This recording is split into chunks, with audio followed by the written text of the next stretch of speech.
This story is brought to your ears by all our fantastic supporters on Patreon. To get in on the action yourself with bloopers, extras, and the occasional early story, join us at patreon.com/voiceofallmtg. We'd like to thank our newest patrons, Dan Roach and Autumn Kelly, for already donating. For more stories, or just a chat, visit voiceofallmtg.com. And now, Voice of All presents Return to Dominaria, Episode 6. Mark my words, this time I'll have the answer. It was morning, and the sun was already high and hot, stirring the dust as Teferi and his daughter Niambi slogged through the Tivan Desert toward the Monument Plateau. Behind them in the distance were the palm trees of the oasis where they had camped last night.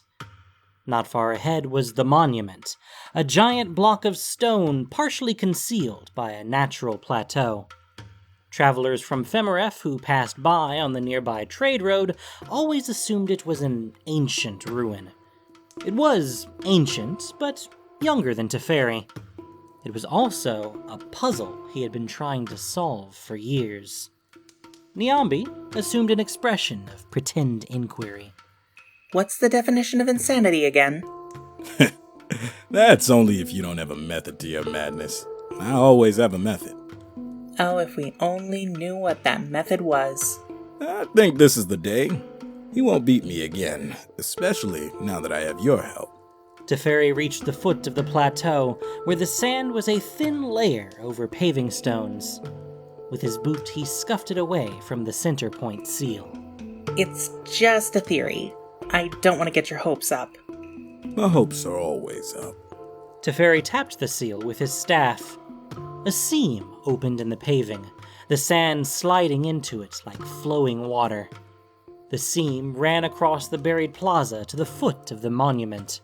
Stone grated as the halves separated and pushed open to reveal a triangular well with broad steps leading down. Niambi eyed it warily. Even after their previous visits here, she was still cautious of the monument. It wasn't an attitude Teferi cared to discourage, since the monument was just as dangerous as Niambi thought it was. You know he's not really here, right? He's here in spirit. That's close enough. Believe me. Teferi went down the stairs, sand scraping on his boot soles. The steps ended at the entrance to the monument's main hall, which, at the moment, was a dark cavern stretching away under the heavy rock.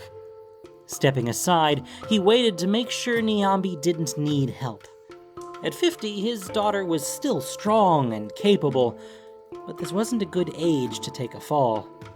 He should know. He aged so slowly, he had been 50 for more than a few decades now. The lights, powered by the same part mechanical, part magical system as the entrance, began to glow softly, brightening like embers stirred in a hearth. Encased in crystal lozenges, they hovered near the ceiling, illuminating walls covered with arcane writing. Teferi had already deciphered it over the years, hoping for clues. There had been none, and he suspected the inscriptions were just another trap for the unwary, meant to waste the time of anyone trying to penetrate the monument's secrets. He started down the hallway, Niambi behind him, their steps quiet. Teferi had done this many times already, alone and with Niambi, and they both knew the time for levity had passed. Teferi had defanged many of the monument's traps already, but it still had the potential to bite. They reached the first junction, where 3 archways marked corridors leading off in 3 different directions. With no warning, a dark shape lunged at them out of the right-hand corridor.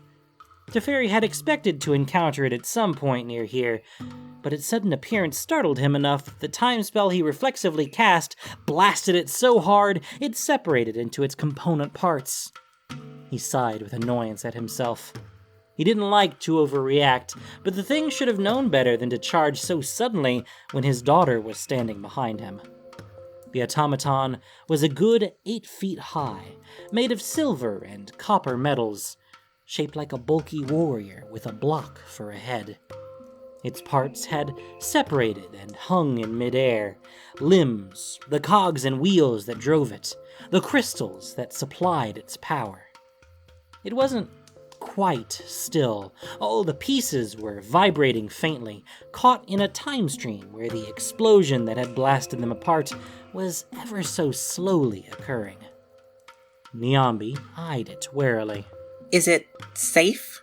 Yes, but don't touch. Teferi moved farther into the junction where he could watch all 3 corridors. Niambi stepped closer to the automaton to study it. She frowned. I recognize the marks in the carapace. I'm sure you destroyed this one the last time I was here. I did. I think they repair each other. Oh, lovely. She grimaced and stepped back. Of the 3 corridors, 2 were always traps, but which 2 changed every time. Teferi read the floating, shifting glyphs that revealed the right passage, and then triggered and disarmed the deathlight from the giant eye around the first bend. With that done, he and Niambi were able to proceed to the chamber of poisoned needles. It was a relatively easy one, since Teferi was able to stop the needles once they were in the air, though they were occasionally tricky patterns. As Niambi gathered the skirts of her robe close and picked her way carefully around the hovering needles, it reminded him again of their earlier adventures here. He smiled fondly. Do you remember the mechanical spiders? Yes, Father. Every time I have a nightmare. After 2 more automatons in the last passage, they came to the central chamber, the heart of the monument. As they stepped from the corridor onto the wide ledge, the light gradually crept up the walls, revealing the true size of the enormous space. All along the upper part of the walls, hundreds of feet up, round doorways for chambers and passageways glowed with light or were dark with shadow, looking down on the central platform and its deceptively simple grid.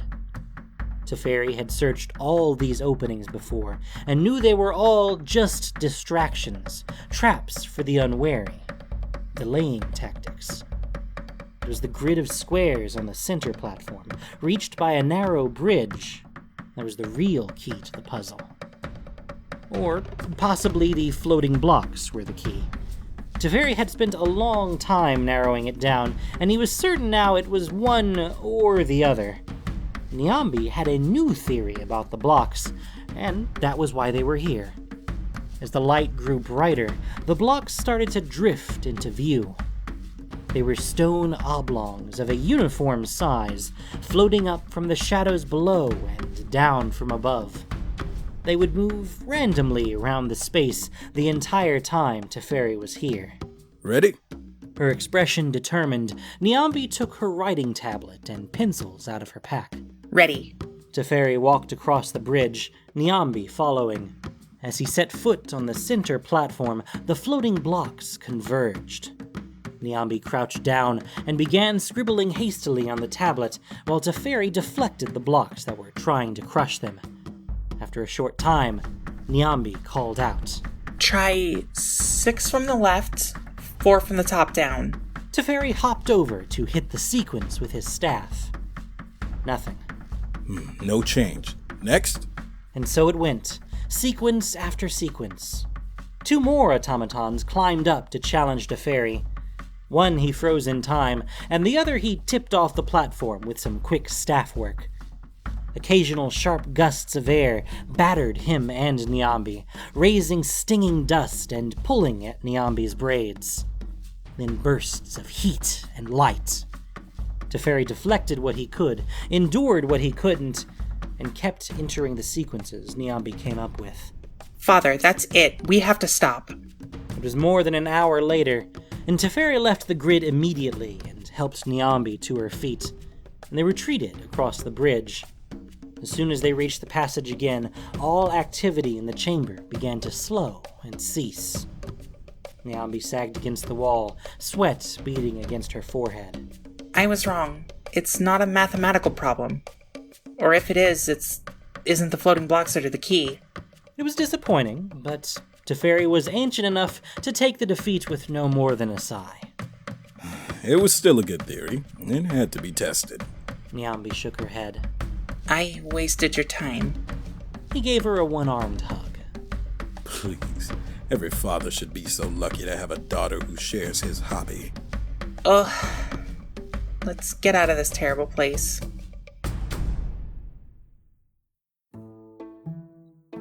It wasn't until they were safely through the monument and outside, slogging back through the sand toward their oasis camp, that they could talk again.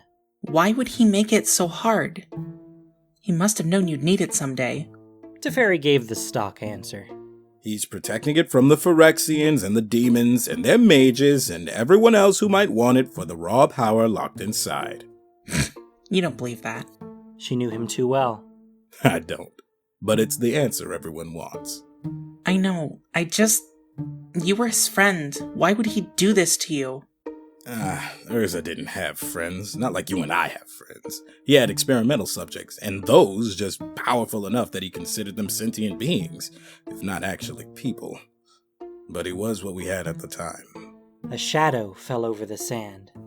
Teferi's instinct said dragon, and even as he looked up, he was ready to cast a spell. The thing above them was shaped like a boat, and it was strangely familiar. It couldn't be what he thought it was. A skyship? Is it here for you? Teferi smiled slowly. It was what he thought it was. It's my past catching up with me.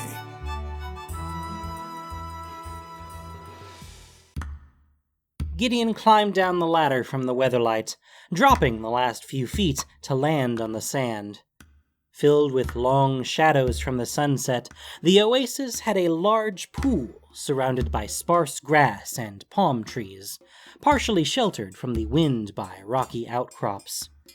Some tumble-down abandoned huts stood on the far side of the water, perhaps marking a time when this area had been more traveled. The current inhabitants had made a neat camp lit by a few torches, with a blue canvas tent and a fire pit, and rugs and grass mats unrolled on the packed sand for seating. He had arrived just in time for the introductions. Like Shauna Sase, both the people they had come to meet were dark-skinned Jamurans, a tall, well-built older man with short, graying hair, and a lovely woman about the same age, with strands of gray threaded through her long braids. Gideon and Liliana are planeswalkers. I used to do that. Teferi smiled, as at ease as if they were discussing any other common interest.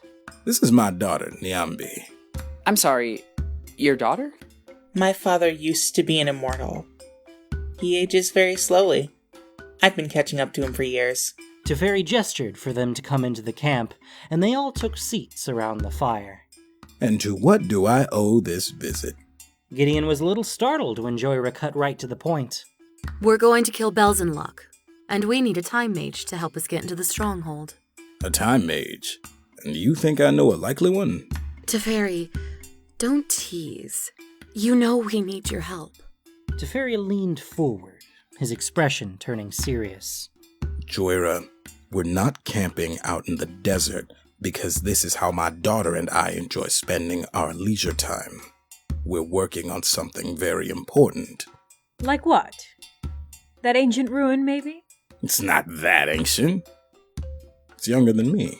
Gideon had been trying to get a sense of Teferi's character, and he thought the man might want to help them, which meant the reason he was out here really was important. Perhaps a trade? We help you with your quest, you help us with ours. You assume you can help me. He doesn't want help. He's stubborn, and he wants to do it himself. Oh, the unfairness! I would be happy to accept help. I'm just saying... Let them try, Father. It's important. And once it's done, you'd be free. I've heard you talk about your friend Jhoira. I know you want to run off and have adventures with her again. Just what is it you're trying to do? Does it involve the ruin? Teferi regarded her for a long moment. Jhoira reached over and squeezed his hand. Let us help. Do you know the story of Zhalfir? It removed itself from Dominaria to get away from the Phyrexian invasion. That isn't quite the story I heard. What is the story? At the time of the invasion, Zhalfir was the most advanced nation on Dominaria. Its powerful magic, its technology, its military might meant that it would take the brunt of the Phyrexian attack. Urza intended it to take the brunt of the attack, and the leaders of Zhalfir thought they would triumph. I knew better. He looked out over the dark desert, where the wind blew drifts off the tops of the dunes, the crystalline sand catching the last of the light. I wanted to spare my people and my homeland from a war I knew would destroy them. So I created a time rift and phased Zhalfir partially out of this plane. The Phyrexians couldn't reach it, but Zhalfirans couldn't reach the rest of Dominaria. They still can't. There were many Zhalfirans in Femeref and Sukata and other places who could never return, who lost all or part of their families, who lost their homes. Yes, it made Father very unpopular in our folklore for some time. Shauna nodded sympathetically. I thought he might be that Teferi. Teferi half bowed to her with a smile. The very one. He did the same to the land of Shiv. But later he was able to repair the rift and return Shiv to this plane. That's how he lost his planeswalker spark. Really? Yes. It left me unable to return to Zhalfir. Teferi made a gesture, taking in the desert around them. So, here I sit. He hasn't been just sitting in the sand here the whole time. Don't feel too sorry for him. Stop mocking your father's existential pain. But you have a plan, I assume? You always have a plan. She seemed well used to dragging Teferi back on track. I have a plan, but it isn't going very well. I discovered some time ago that my friend Urza had left behind a series of devices and magical artifacts that could be of some help in repairing a time rift. I've been searching a long time, but I've only found the location of one artifact. It's here, in that monument. I hope that if I can retrieve it and unlock its secrets, it will lead me to the other objects.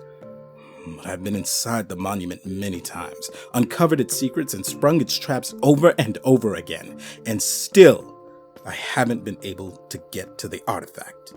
Gideon was glad to hear Teferi's mission was a good cause. If they could help him complete it, it would be all the better for Dominaria. Who was Urza hiding the artifact from? The Phyrexians? No, from me. So that was how it was. That's not very friendly. That's what I said. For the past 10 years or so, I've been trying to help Father. I had a theory that the central puzzle of the monument was actually a mathematical equation, but we tested it today and it didn't work. What was the equation? 2 sentences into the explanation, Gideon was already lost. He turned instead to Teferi. If there's any help I can give you to get your artifact, I will. But we're committed to killing Belzenlock. They're helping us kill Belzenlock, so then they can go kill Nicobolas. Everyone's helping each other. Liliana stared incredulously at Raph. It's not a secret, is it? Loose lips get skyships destroyed. You're a necromancer. I take it you have a personal interest in fighting the Cabal. Yes, and personal means it's none of your business. Oh, believe me, I've had plenty of experience cleaning up past mistakes. And when you spend so much of your time as an immortal planeswalker, the mistakes tend to be grand in scope. It isn't possible to erase them. But with effort, you can eventually balance your account. Gideon could see Teferi's words hit home. Disgruntled, Liliana frowned and looked away. Gideon thought of his own mistakes, the lost lives he could never make up for. Liliana is important to our plan to destroy Nicobolas. Once we kill Belzenlock, we'll both be free to leave the plane and rejoin our friends. He hasn't agreed to help us stop telling him things. And we don't know our friends want us to rejoin them at all. That was all a misunderstanding. He was sure that if they could all just talk, it would be fine. And then Jhoira and Niambi pushed to their feet, still talking. Shauna, who had been listening to their conversation, stood and dusted the sand off her pants. We're going back to the monument for another try. Jhoira thinks Niambi has it right, but there's some factors she couldn't take into account.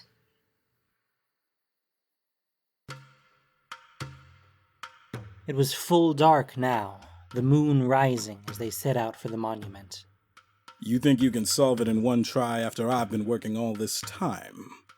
They trudged through the sand, Jhoira's mechanical owl flapping ahead of them, glowing as it lit the way. Jhoira elbowed him in protest. No, I think you and Niambi solved it. But I think Urza never played fair, and he certainly wouldn't play fair with you. She had a point there, Teferi admitted. Once inside, Teferi led them through the monument's defenses to the central chamber. As he disarmed it again, he thought the place had a different feel. The shadows thicker, the stone walls radiating cold. Maybe it was just that it had been many years since he had come here at night. Finally, they stood on the ledge near the walkway to the platform grid. Gideon and Shauna moved to the opposite sides to keep watch for randomly attacking automatons, while Jhoira explained her theory. I think Niambi is right about the mathematical significance of the movement of the floating blocks, but I think there's an extra factor. This is Urza we're talking about, and he must have known it would be Teferi who would try to solve the puzzle. The young mage, Raph, crouched down to study the script carved into the walkway. You think he tailored this place specifically to prevent Teferi from solving it? Worse. I think he cheated. Liliana, do you see any ghosts here? Liliana stepped to the edge. Her expression intense, she looked down into the well, then up at the levels above. Not yet. But if you're right, they won't appear until the rest of the show is triggered. She waggled her fingers, indicating the central well around them. Teferi didn't want to be a spoilsport, but he had to point this out. If there were things in this chamber out of phase, I'd see them. That's why I don't think they're out of phase. I think they're ghosts. Trapped spirits, held here by spells. This chamber is buzzing with spells, and not all of them are artificer work. Raph nodded and pushed to his feet. I'm getting some of that too, though not as much as I bet you're picking up. Raph, get out of the way so we can get this started. Liliana rubbed her hands together briskly. This is going to be fun. Restoring Zalfir is not fun. All right, it was a little bit fun, but he felt it was better to maintain decorum in such a dangerous place. It will be if this works. Niambi gave him a push. Go on. Be ready. The worst will start as soon as I reach the grid. The floating blocks drifted into view as usual, and Jhoira counted them aloud for Niambi. Aha! There are spirits here. How many? What direction? 3, that corner there. Teferi kept his gaze on the grid, but he had to ask. What do they look like? Imagine a drift of mist, very faint. Ghosts like these lose cohesion after time, and these are far too old to have forms. Oh, 2 more, second level, floating down. 2 down, north quadrant, from the top. Teferi entered the sequence with his staff. They continued, Jhoira counting blocks, and Liliana counting captured spirits, and Niambi calculating. The automatons appeared, but Shauna and Gideon rammed them off the ledge to tumble down into the well. As Niambi's calculations revealed more of the pattern, and Teferi tapped more squares, the onslaught doubled and redoubled. It was as if the place sensed Teferi was close to a solution and was determined to stop him. Jhoira and Raph cast defensive spells on the ledge as Teferi froze the automatons that climbed directly up the sides of the grid platform. He had never been attacked here like this, not once in all his efforts to solve this puzzle, and his heart started to pound. They had to be on the right track. And then Teferi hit a square, and the platform grated under his feet, groaning with the deep rumble of stone and metal grinding against each other. He leapt back, braced for a new attack. But the square in the center slid ponderously aside to reveal an opening. This is it! This is the solution! Teferi flung himself down and reached inside. A chorus of warning shouts echoed off the stone, but Teferi knew there was no trap here. His fingers brushed metal, and he pulled the artifact out. He got to his feet and held it up. Around him, the chamber went silent, and like clockwork, wound down to stillness. The blocks drifted downward to disappear into the well. The automatons froze in place. Teferi held a delicate, dark crystal orb nestled in a cage of silver vines. Lights glowed inside it like a captured starfield. He turned to face the others. Jhoira was triumphant, Raph impressed, and Liliana trying not to look impressed. Gideon and Shauna seemed relieved and interested, each surrounded by a heap of broken automaton parts. Teferi met Niambi's jubilant gaze and slowly grinned. We won! Urza had expected Teferi to be alone here, and had geared all his defenses that way. I'm not like you, Urza. You never could see any other way but your own. Then an ominous rumble sent dust raining down from above. I'm sure it won't surprise any of you to know Urza was a sore loser. I think this place is collapsing. Teferi strode across the bridge to the ledge. He handed the artifact to Jhoira and grabbed Niambi's hand. Everyone, come on! Cracks spidered across the walls as they ran through the corridors, the ground shaking under their feet. Teferi froze falling blocks and spelled the ground to keep it from splitting under their feet. He could tell the place was fighting him, resisting every step. When he was at the limit of his strength, they burst out the entrance into bright moonlight to find the triangular well filling with sand. Jhoira's owl flew in agitated circles overhead. The plateau is sinking! Teferi tried to freeze the sand in place, but there was too much of it. It poured into the well like an ocean, and if they tried to push through it, would surely drown them. Then 2 ladders dropped from above, and Teferi realized the shadow blotting out the moonlight was the weatherlight. Come on! Everyone climb! A Seren angel dropped to land in the rising sand before them. Teferi pushed Niambi toward her. Take my daughter! Hey! Niambi objected, but the angel caught her around the waist and leapt upward into the air. The hard flap of her wings blew the sand back enough for Gideon to wade forward and catch a dangling ladder. He held it steady for Liliana. Shauna gave the shorter Jhoira a boost up to grab the other ladder, and Jhoira swung to one side so Shauna could scramble up with her. Gideon grabbed Raph by the collar and shoved him up after Liliana, and then hooked an arm through the lowest rung. Waist deep in sand now, Teferi grabbed the end of the other ladder, and the skyship lifted, pulling them upward. As soon as the ship's motion freed his legs from the clinging sand, Teferi followed the others up. The person who caught his arm to help him swing over the deck rail appeared to be a vampire, but no one else seemed to find this unusual. As Teferi shook the sand out of his clothes, Niambi gave him a hug. I could have climbed with everyone else, Father. That wasn't a chance Teferi had been willing to take. He just turned with her to look down at the monument. Raph sent glowing orbs into the air, and by their light, Teferi saw the great stone building was all but gone. As Teferi watched, the last of the plateau sank into the earth, sand swirling around it like a whirlpool. Beside him, Jhoira held out the artifact, its central crystal glinting in the light of Raph's magic and the skyship's deck lights. So, are you coming with us to help save the world? Again? Teferi let out his breath and smiled slowly. I think I will.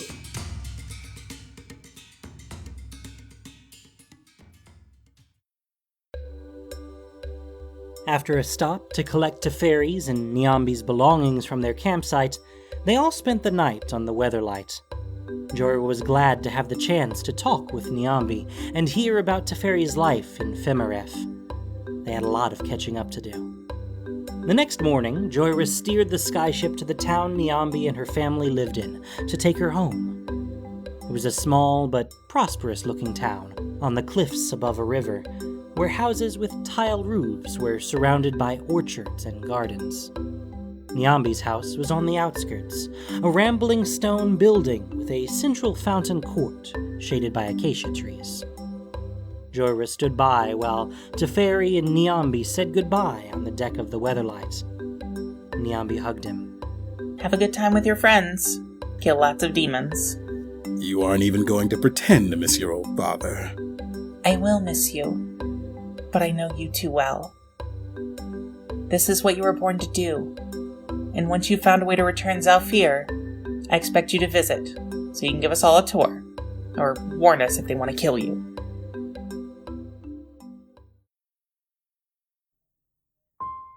Once they were underway, Jhoira left Tiana to steer the ship and went to her captain's cabin.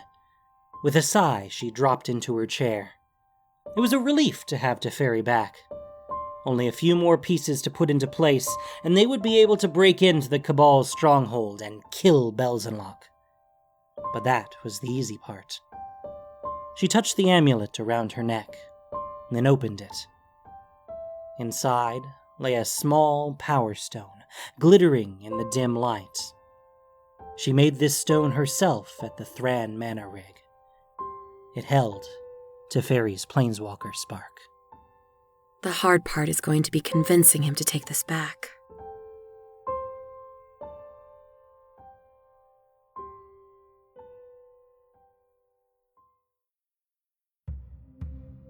Thank you for listening to this production of Voice of All. As listener-supported entertainment, we rely on you not just for the voices of the characters, but also to keep us going and growing. If you enjoyed what you heard, please support us by rating and reviewing us on iTunes, or following us on SoundCloud, Stitcher, and Google Play, or just plain sharing with your friends. You can also support us financially on Patreon for exclusive perks. Return to Dominaria was written by Martha Wells. The podcast was produced and edited by Gin Dokeshi, with sound editing by Grace Noir. This week's story featured the voice talents of Auntie Rivet, Molly Harmon, Sarah Ruth Thomas, Michael Lanier, David Ford, Susie O'Neill, and Michelle Rapp. Voice of All is unofficial fan content permitted under the Wizards of the Coast fan content policy.